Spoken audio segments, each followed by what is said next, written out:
Welcome back to Filmy Rocks. Friends, ಕರ್ನಾಟಕದ most awaited film ಆದ Mark ಇವತ್ತಿಗೆ release ಆಗಿ 5 ದಿವಸಗಳು ಕಳೆದವು. ಹಾಗೆ ನಿಮಗೆಲ್ಲರಿಗೂ ತಿಳಿದಿರುವಂತೆ ಈ ಫಿಲ್ಮ್ ಲೀಡ್ ರೋಲಲ್ಲಿ ಕರ್ನಾಟಕದ ಅಭಿನಯ ಚಕ್ರವರ್ತಿಯಾದ ಕಿಚ್ಚ ಸುದೀಪ್ ಸರ್ ಇದ್ದಾರೆ. ಹಾಗೆ ಬಿಡುಗಡೆದ 5ನೇ ದಿವಸದ ಬಾಕ್ಸ್ ಆಫೀಸ್ ಕಲೆಕ್ಷನ್ ಮಾಹಿತಿಯನ್ನು ತಿಳಿದುಕೊಳ್ಳೋ ಮೊದಲು ಯಾರಾದರೂ ನಮ್ಮ ಚಾನಲ್ಗೆ ಹೊಸದಾಗಿ ಭೇಟಿಯಾಗಿದ್ದರೆ ದಯಮಾಡಿ ಕಿಚ್ಚ ಸುದೀಪ್ ಸರ್ನ ಅಭಿಮಾನಿಗಳು ನಮ್ಮ ಚಾನಲ್ಗೆ ಸಬ್ಸ್ಕ್ರೈಬ್ ಮಾಡಿ. ಯಾಕೆಂದರೆ ನಾವು ಡೈಲಿ ಮಾರ್ಕ್ ಹಾಗೂ ಎಲ್ಲ ಕನ್ನಡ ಫಿಲ್ಮ್ಸ್ನ ಬಾಕ್ಸ್ ಆಫೀಸ್ ಕಲೆಕ್ಷನ್ನ ಮಾಹಿತಿ ನಿಮಗೆ ತಿಳಿಸ್ತಿರ್ತೀವಿ.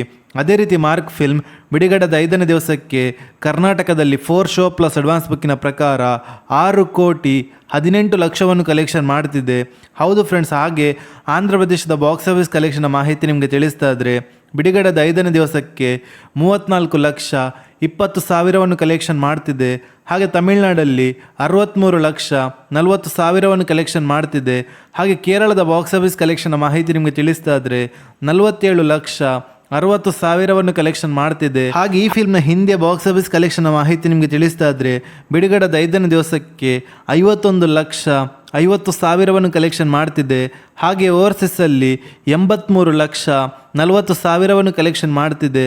ಹಾಗೆ ಈ ಫಿಲ್ಮ್ನ ವರ್ಲ್ಡ್ ವೈಡ್ ಬಾಕ್ಸ್ ಆಫೀಸ್ ಕಲೆಕ್ಷನ್ನ ಮಾಹಿತಿ ನಿಮಗೆ ತಿಳಿಸ್ತಾ ಇದ್ರೆ ಬಿಡುಗಡೆದ 5ನೇ ದಿವಸಕ್ಕೆ 4 ಶೋ ಪ್ಲಸ್ ಅಡ್ವಾನ್ಸ್ ಬುಕ್ಕಿನ ಪ್ರಕಾರ 7,80,00,000 ಕಲೆಕ್ಷನ್ ಮಾಡ್ತಿದೆ.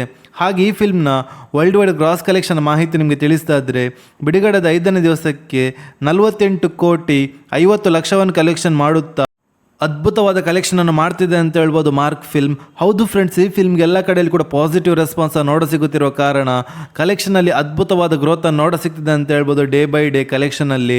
ಹಾಗೆ ನಿಮ್ಮ ಪ್ರಕಾರ ಈ ಫಿಲ್ಮ್ ಲೈಫ್ ಲಾಂಗ್ ಎಷ್ಟು ಕಲೆಕ್ಷನ್ ಮಾಡ್ಬೋದು ಅಂತ ನಮ್ಮ ಕಮೆಂಟ್ ಬಾಕ್ಸಲ್ಲಿ ತಿಳಿಸಿ. ಹಾಗೆ ಯಾರಾದರೂ ಈ ಫಿಲ್ಮನ್ನು ಥಿಯೇಟ್ರಲ್ಲಿ ನೋಡಿದರೆ ಈ ಫಿಲ್ಮ್ ಹೇಗಿತ್ತು, ಹಾಗೂ ಯಾರಾದರೂ ನಮ್ಮ ಚಾನಲ್ಗೆ ಹೊಸದಾಗಿ ಭೇಟಿಯಾಗಿದ್ದ ದಯಮಾಡಿ ಕರ್ನಾಟಕದ ಕಿಚ್ಚ ಸುದೀಪ್ ಸರ್ನ ಅಭಿಮಾನಿಗಳು ನಮ್ಮ ಚಾನಲ್ಗೆ ಸಬ್ಸ್ಕ್ರೈಬ್ ಮಾಡಿ. ಯಾಕೆಂದರೆ ನಾವು ಡೈಲಿ ಮಾರ್ಕ್